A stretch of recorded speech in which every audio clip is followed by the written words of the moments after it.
Hello बच्चों, चलिए प्रश्न को देखते हैं। प्रश्न है, गैस नियम की सहायता से गैस समीकरण व्युत्पन्न कीजिए। गैस समीकरण का क्या उपयोग है? तो देखिए बच्चों, यहाँ पर बात करें प्रश्न की मुख्य अवधारणा की। मुख्य अवधारणा, तो देखिए यहाँ पर समझें कि जो गैस नियम है, गैस नियम कौन कौन से होते हैं?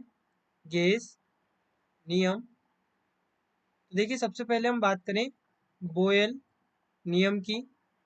बोयल नियम, जिसमें कि यहाँ पर तापमान और मोल नियत होते हैं। नियत, तो यहाँ पर जो आयतन है, आयतन समान यहाँ पर व्युत्क्रमानुपाती होता है दाब के। वहीं पर दूसरा जो कि हम देखें तो चार्ल्स नियम होता है। चार्ल्स नियम, अब चार्ल्स नियम में क्या होता है? चार्ल्स नियम में यहाँ पर दाब और मोल नियत होते हैं। दाब और मोल नियत होते हैं, तो जो आयतन है वो यहाँ पर समानुपाती होता है तापमान के। वहीं पर यदि हम अवोगाद्रो नियम की बात करें, अवोगाद्रो नियम, तो अवोगाद्रो नियम में क्या होगा? अवोगाद्रो नियम में दाब और ताप नियत होते हैं, और जो आयतन है वो समानुपाती होता है मोल के। तो यहाँ से हम कह सकते हैं कि जो आयतन है, आयतन समानुपाती है यहाँ पर मोल और तापमान के, और व्युत्क्रमानुपाती है दाब के। तो यहाँ से जब समानुपाती चिन्ह हटाएंगे तो यहाँ पर आएगा आर, जो कि गैस नियतांक है, सार्वत्रिक नियतांक जिसे कहते हैं।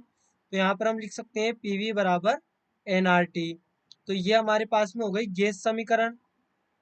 गैस समीकरण, जहाँ पर पी दाब है, वी आयतन है, एन मोल है, आर गैस नियतांक है, और टी तापमान है। तो ये हमारे पास में गैस समीकरण हो गई। गैस समीकरण, समीकरण। अब बात करें इसके उपयोग की। उपयोग, तो इसका क्या उपयोग है? तो यहाँ पर समझें कि जो हमारे पास में गैस समीकरण है, या कहें कि आदर्श गैस समीकरण, आदर्श गैस समीकरण की सहायता से, सहायता से हम गैसों की मात्रा, गैसों की मात्रा, यहाँ पर गैसों की मात्रा मोल,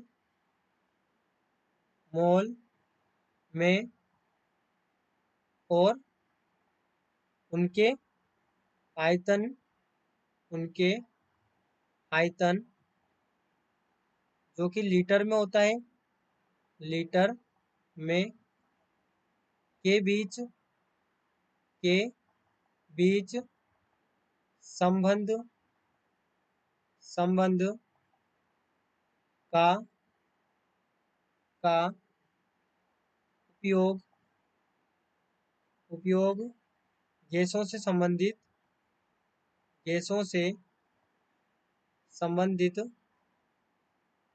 गैसों से संबंधित प्रतिक्रियाओं के, प्रतिक्रियाओं या गैसों से संबंधित अभिक्रियाओं के, अभिक्रियाओं के स्टोइकियोमेट्री की गणना, स्टोइकियो या स्टोइकोमेट्री की गणना रस समीकरण मिति से कहते हैं। कि गणना, गणना करने के लिए, करने के लिए कर सकते हैं, सकते हैं। और यदि, यदि दाब और, दाब और ताप, ताप ज्ञात हो, ज्ञात हो, तो प्रयोगशाला में, प्रयोगशाला में की जाने वाली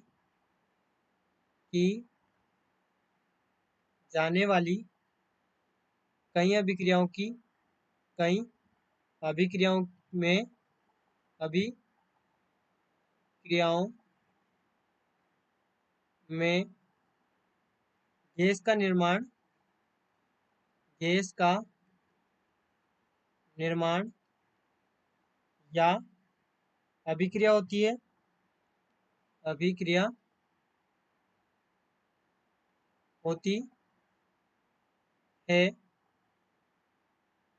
तो बच्चों यहाँ पर गैसों की मात्रा और यहाँ पर मोल में उनके आयतन के बीच संबंध स्थापित करने के लिए भी यहाँ पर गैस समीकरण का प्रयोग कर सकते हैं। तो यदि हमें यहाँ पर ताप और दाब पता हो तो हम मोल की सहायता से यहाँ पर आयतन का भी पता कर सकते हैं। तो बच्चों आशा करते हैं आपको प्रश्न समझ आया होगा। धन्यवाद।